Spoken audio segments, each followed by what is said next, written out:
Every new generation of wireless networks delivers faster speeds and more functionality to our smartphones.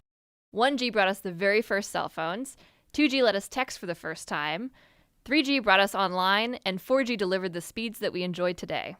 But as more users come online, 4G networks have just about reached the limit of what they're capable of at a time when users want even more data for their smartphones and devices.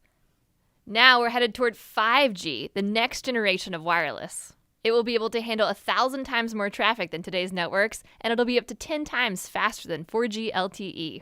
Just imagine downloading an HD movie in under a second, and then let your imagination run wild. 5G will be the foundation for virtual reality, autonomous driving, the Internet of Things, and stuff we can't even yet imagine. But what exactly is a 5G network?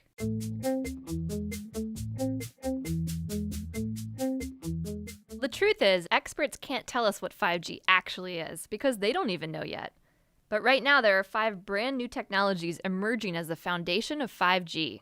Millimeter waves, small cells, massive MIMO, beamforming, and full duplex.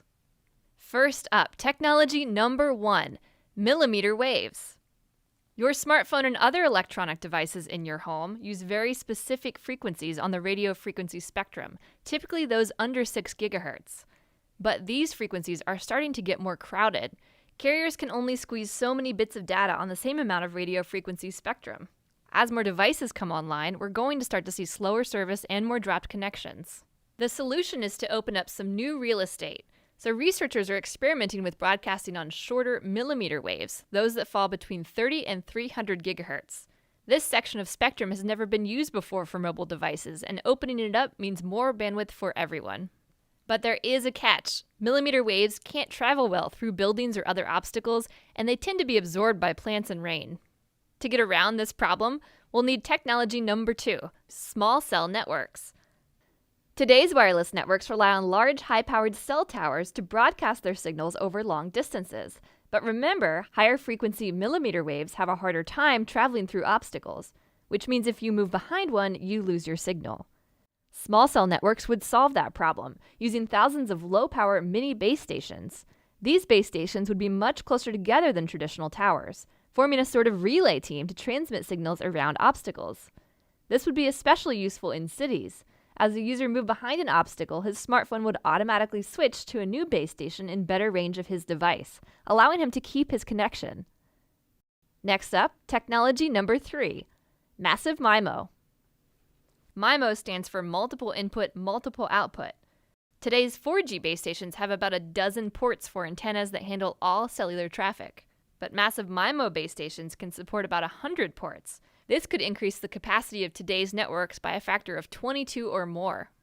Of course, massive MIMO comes with its own complications. Today's cellular antennas broadcast information in every direction at once, and all of those crossing signals could cause serious interference. Which brings us to technology number 4, beamforming. Beamforming is like a traffic signaling system for cellular signals.